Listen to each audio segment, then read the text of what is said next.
சங்கீதம் 16வது அதிகாரம். தேவனே, என்னை காப்பாற்றும், உம்மை நம்பியிருக்கிறேன். என் நெஞ்சமே, நீ கர்த்தரை நோக்கி, தேவரீர் என் ஆண்டவராய் இருக்கிறீர். என் செல்வம் உமக்கு வேண்டியதாயிராமல் பூமியில் உள்ள பரிசுத்தவான்களுக்கும் நான் என் முழு பிரியத்தை வைத்திருக்கிற மகாத்து மாக்களுக்கு அது வேண்டியதா இருக்கிறது என்று சொன்னாய். அந்நிய தேவனை நாடி பின்பற்றி வருகிறவர்களை வேதனை பெருகும். அவர்கள் செலுத்துகிற இரத்த பான பலிகளை நான் செலுத்த மாட்டேன். அவர்கள் நாமங்களை என் உதடுகளினால் உச்சரிக்க மாட்டேன். கர்த்தர் என் சுதந்திரமும் என் பாத்திரத்தின் பங்குமானவர். தேவரீர் என் சுதந்திரத்தை காப்பாற்றுகிறீர். நேர்த்தியான இடங்களில் எனக்கு பங்கு கிடைத்தது. ஆம், சிறப்பான சுதந்திரம் எனக்கு உண்டு. எனக்கு ஆலோசனை தந்த கர்த்தரை துதிப்பேன். ராக்காலங்களும் என் உள்ளந்திரியங்கள் என்னை உணர்த்தும். கர்த்தர் எப்பொழுதும் எனக்கு முன்பாக வைத்திருக்கிறேன். அவர் என் வலது பார்சத்தில் இருக்கிறபடியால் நான் அசைக்கப்படுவதில்லை. ஆகையால் என் இருதயம் பூரித்தது, என் மகிமை களி கூர்ந்தது, என் மாம்சம் நம்பிக்கையோடு தங்கியிருக்கும். என் ஆத்துமா பாதாளத்தில் விடீர். உம்முடைய பரிசுத்தவானை அழிவை காண ஒட்டீர். ஜீவ மார்க்கத்தை எனக்கு தெளிப்படுத்தினீர்.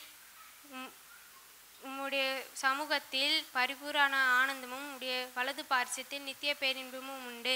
சங்கீதம் 18வது அதிகாரம்.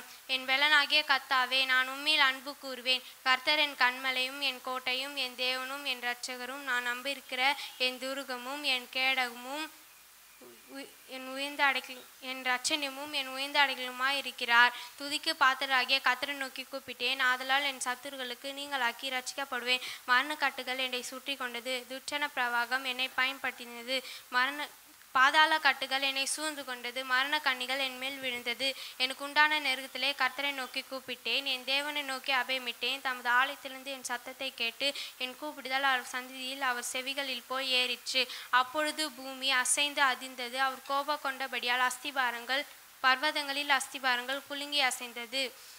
அவர் நாசையிலிருந்து புகை எழும்பிற்று. அவர் வாயிலிருந்து பச்சிக்கிற அக்கினி புறப்பட்டது. அதனால் தழல் மூண்டது. அவர் வானங்களை தாழ்த்தி இறங்கினார். அவர் பாதம் கீழ் கார் இருள் இருந்தது. கேருபின் மேல் ஏறி வேகமாய் சென்று காட்டின் சட்டைகளை கொண்டு பறந்தார். இருளை தமக்கு மறைடமாக்கி கரும்புண்களையும் ஆகாயத்து கார்மேகங்களையும் தம்மை சூழக்கூடாரம் ஆக்கினார். அவருடைய சந்ததி பிரகாசத்தினால் அவருடைய மேகங்கள் பறந்து விலகிற்று. கல்மழையும் நெருப்பு தழலும் விழுந்தது. கர்த்தர் வானங்களை குமரினார். உன்னதமானவர் தமது சத்தத்தை தொனிக்க பண்ணினார். கல்மழையும் நெருப்பு தழலும் விழுந்தது. தம்முடைய அம்புகளை எழுந்து அவர்களை சிதறடித்தார். மின்னல்களை கொண்டு அவர்களை கலங்க பண்ணினார். அப்பொழுது கர்த்தாவே, உம்முடைய கண்டித்ததினாலும் உம்முடைய நாசி சுவாச காற்றினாலும் தண்ணீரின் மதகுகள் திறவுண்டு பூதலத்தின் அஸ்திபாரங்கள் காணப்பட்டது. சங்கீதம் 34. கர்த்தரை நான் எக்காலத்திலும் சோதரிப்பேன். அவர் துதி எப்பொழுதும் என் வாயில் இருக்கும். கர்த்தருக்குள் என் ஆத்துமா மேன்மை பாராட்டும். சிறுமைப்பட்டவர்கள் அதை கேட்டு மகிழ்வார்கள். என்னோட கூட கர்த்தரை மகிமைப்படுத்துவேன். நாம் ஒருமித்து அவர் நாமத்தை உயர்த்துவோமாக. நான் கர்த்தரை தேடினேன். அவர் எனக்கு செவி கொடுத்து என்னுடைய எல்லா பயத்துக்கும் நீங்களாக்கி விட்டார். அவர்கள் அவர்களை நோக்கி பார்த்து பிரகாசம் அடைந்தார்கள். அவர்கள் முகங்கள் வெட்கப்படுவதில்லை. இந்த ஏழை என்னை கூப்பிட்டான். கர்த்தர் கேட்டு அவனுடைய எல்லா இடுக்கண்களுக்கும் நீங்களாக்கி ரட்சித்தார். கர்த்தருடைய தூதன் அவர்களை பயந்தவர்களுக்கு சூழப்பாலை மெருங்கி அவர்களை விடுவித்தார். கர்த்தர் நல்லவர் என்பதை ருசித்து பாருங்கள். அவர் மேல் நம்பிக்கை இருக்கிற மனுஷன் பாக்கியவான். கர்த்தருடைய பரிசுத்தவான்களை அவருக்கு பயந்திருங்கள். அவருக்கு பயந்தவருக்கு குறைவில்லை. சிங்கக்குட்டிகள் தாட்சி அடைந்து பட்டினியா இருக்கும். கர்த்தரை தேடுகிறவருக்கோ ஒரு நன்மையும் குறைப்படாது. பிள்ளைகளே, வந்து எனக்கு செவி கொடுங்கள். அப்பொழுது கர்த்தருக்கு பயப்படுதலை உங்களுக்கு போதிப்பேன். உன் நாவை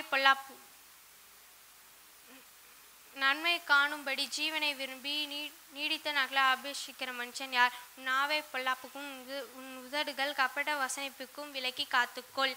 தீமை விட்டு விலக்கி நன்மை செய். சமாதானத்தை தேடி அதை தொடர்ந்து கொள். கர்த்தருடைய கண்கள் நீதிமான்கள் மேல் நோக்கமாக இருக்கிறது. அவர் கூப்பிடுதல் அவர் செவிகளுக்கு திறந்திருக்கிறது. தீமை செய்கிறவருடைய பெயரை பூமியில் இல்லாமல் அற்றுப்போக பண்ண கர்த்தருடைய முகம் அவர்களுக்கு விரோதமாக இருந்தது. நீதிமான்கள் கூப்பிடும்போது கர்த்தர் அவனுடைய எல்லா உபத்திரனுக்கும் நீங்களாக்கி விட்டார்.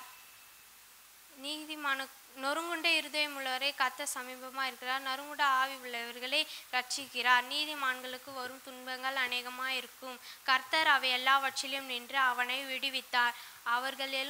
அவனுடைய எலும்புகள் எல்லாம் காப்பாற்றுகிறார். அவைகளில் ஒன்றும் முறிக்கப்படுவதில்லை. தீமை துன்மார்க்கனை கொல்லும். நீதிமானை பகைக்கிறவர்கள் குற்றவாளி ஆவார்கள். கர்த்தர் தமது ஊழியக்காரின் ஆத்துமாவை மீட்டுக் கொள்கிறார். அவரை நம்பியிருக்கிற ஒருவன் மீதும் குற்றம் சுமராது. சங்கீதம் 37.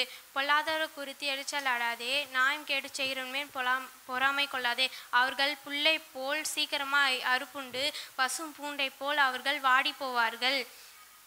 கர்த்தரை நம்பி நன்மை செய், தேசத்தில் குடியிருந்து சமாதானத்தை மேய்ந்து கொள். கர்த்தரிடத்தில் மனமகிழ்ச்சியாயிரு, அவரே உன் இருதயத்தின் வேண்டுதல்களை உனக்கு அருள் செய்வார். உன் வழியை கர்த்தருக்கு ஒப்புவித்து அவர் மேல் நம்பிக்கையாயிரு, அவரே காரியத்தை வாய்க்க பண்ணுவார். சங்கீதம் 100. பூமியின் குடிகளே, எல்லோரும் கர்த்தரை கம்பீரமாய் பாடுங்கள், மகிழ்ச்சியோட கர்த்தருக்கு அரசு செய்து அவருடைய சந்நிதி முன் வாருங்கள். கர்த்தரே தேவன் என்று அறியுங்கள், நாம் அல்ல, அவரே நம்மை உண்டாக்கினார், நாம் அவர் ஜனங்களும் அவர் மேய்ச்சலின் ஆடுகளுமாய் இருக்கிறோம்.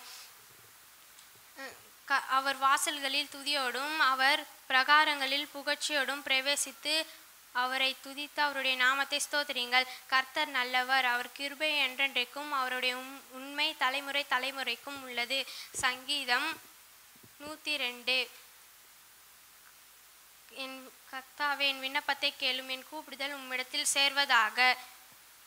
என் ஆபத்தின் நாளிலே உமது முகத்தை எனக்கு மரியாதையும் உமது செவியை என்னிடத்தில் சாயும். நான் கூப்பிடுகிற நாளிலே எனக்கு தீவிரமாய் உத்தரவு அருள் செய்யும்.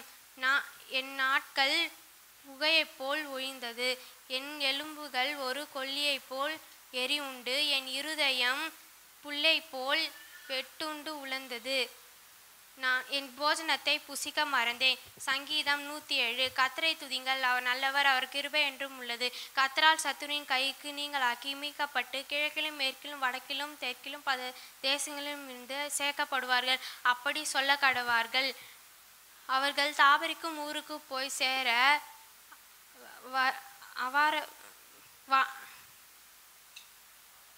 அவர் தாபரிக்கும் ஊரு காணாமல் வனாந்தரத்திலே அவார வழியாய் போய் பசியாகவும் தாகமாகவும் ஆத்துமா தொய்ந்ததாகவும் அலைந்து தெரிந்தார்கள். தங்கள் ஆபத்திலே கர்த்தரை நோக்கி கூப்பிட்டார்கள். அவர்கள் இடுக்கத்தில் இருந்து அவர்களை விடுவித்தார். தாபரிக்கும் ஊருக்கு போய் சேர அவர்கள் செவ்வான வழியிலே நடத்தினார். தவணமுள்ள ஆத்துமாவை திருப்தியாக்கி பசியுள்ள ஆத்துமாவை நன்மையால் நிரப்புகிறார். அவருடைய கிருபை நிமித்தமும் மனுஷ புத்திரருக்கு அவர் செய்கிற அதிசய நிமித்தமும் அவர்களை துதிப்பார்கள் ஆக. தேவனுடைய வார்த்தைகளுக்கு விரோதமாய் கலங்கம் பண்ணி உன்னதமானவருடைய ஆலோசனையை அசட்டை பண்ணுகிறார்கள். சங்கீதம் 139. கர்த்தாவே, நீர் என்னை ஆராய்ந்து அறிந்திருக்கிறீர், என் உட்கார்தலையும் என் எழுந்திருந்தலையும் நீர் அறிந்திருக்கிறீர். என் நினைவில் எல்லாம் தூரத்திலிருந்து அணிந்திருக்கிறீர். நான் நடந்தாலும் படுத்தாலும் என்னை சூழ்ந்திருக்கிறீர். என் வழியெல்லாம் உமக்கு தெரியும். என் நாவில் சொல்பிறதற்கு முன்னே இதோ கர்த்தாவே, அதையெல்லாம் நீர் அறிந்திருக்கிறீர். முற்புறத்திலும் பிற்புறத்திலும் என்னை நெருக்கி உமது கரத்தை என் மேல் வைக்கிறீர். இந்த அறிவு எனக்கு மிகுந்த ஆச்சரியமும் எனக்கு எட்டாத உயரமாக இருக்கிறது. உம்முடைய ஆவிக்கு மறைவாகி எங்கே போவேன்? உம்முடைய சமூகத்தை விட்டு எங்கே ஓடுவேன்? நான் வானத்துக்கு ஏறினாலும் நீர் அங்கே இருக்கிறீர். நான் பாதாளத்தில் படுகை போட்டாலும் அங்கே நீர் இருக்கிறீர். நான் விடிய காலத்து சட்டைகளை எடுத்துக்கொண்டு சமுத்திரத்தின் கடையாந்தத்திலே போய் தங்கினாலும் அங்கே உமது கை என்னை நடத்தும், உமது வலது கரம் என்னை பிடிக்கும். சங்கீதம் 148. அல்லேலூயா. வானங்களில் உள்ளவைகளே கர்த்தரை துதிங்கள், உன்னதங்களில் அவரை துதிங்கள். அவருடைய தூதர்களே நீங்கள் யாவரும் அவரை துதிங்கள். அவருடைய சேனைகளே நீங்கள் யாவரும் அவரை துதிங்கள். சூரிய சந்திரரே அவரை துதிங்கள். பிரகாசமுள்ள நட்சத்திரே அவரை துதிங்கள். வானாதி வானங்களே அவரை துதிங்கள். ஆகாய மண்டலத்தின் மேலுள்ள தண்ணீரே அவரை துதிங்கள். அவர்கள் கர்த்தரை நாமத்தை துதிக்க கடவுது. அவர் கட்டளையிட்ட அவைகள் சிருஷ்டிக்கப்பட்டது. அவர்களை என்றென்றைக்கும் உள்ள சதா காலங்களும் நிலைக்கும்படி செய்தார். மாறாத பிரமாணத்தை அவர்களுக்கு நியமித்தார். பூமியின் உள்ளவைகளே எல்லாரும் கர்த்தரை துதிங்கள். மகா மச்சங்களே, சகல ஆழங்களே, அக்கினியே, கல்மழையே, உறைந்த மழையே, மூடும் பனியே, அவர் சொற்படிப்பு கேட்கும் பெருங்காற்றே, மலைகளே, சகல மேடுகளே, கன்னி மரங்களே, சகல கெதுருக்களே, காட்டு மிருகங்களே, சகல நாட்டு மிருகங்களே, ஊரும் பிராணியே, இறகுள்ள பறவைகளே, பூமியின் ராஜாக்களே, சகல ஜனங்களே, பிரபுக்களே, பூமியின் உள்ள சகல நியாயாதிபதிகளே, வாலிபரே, கன்னிகைகளே, முதிர் வயதுள்ளவர்களே, பிள்ளைகளே, கர்த்தரை துதிங்கள். சங்கீதம் 150.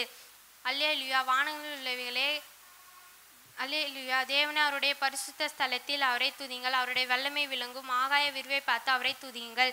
அவருடைய வல்லமை உள்ள கிருகைகளுக்காக அவரை துதிங்கள். மாட்சிமை பொருந்தி அவருடைய மகத்துவத்துக்காக அவரை துதிங்கள். எக்கால துணியோடு அவரை துதிங்கள். வீணையோடும் சுரமண்டலத்தோடும் அவரை துதிங்கள். தம்புரத்தோடும் நலனத்தோடும் அவரை துதிங்கள். யாழலோடும் தீங்களோடும் அவரை துதிங்கள். ஓசையுள்ள கைத்தாளத்தோடும் பேரோசையுள்ள கைத்தாளத்தோடும் அவரை துதிங்கள். சுவாசமுள்ள யாவும் கர்த்தரை துதிப்பதாக. அல்லேலூயா, ஆமேன்.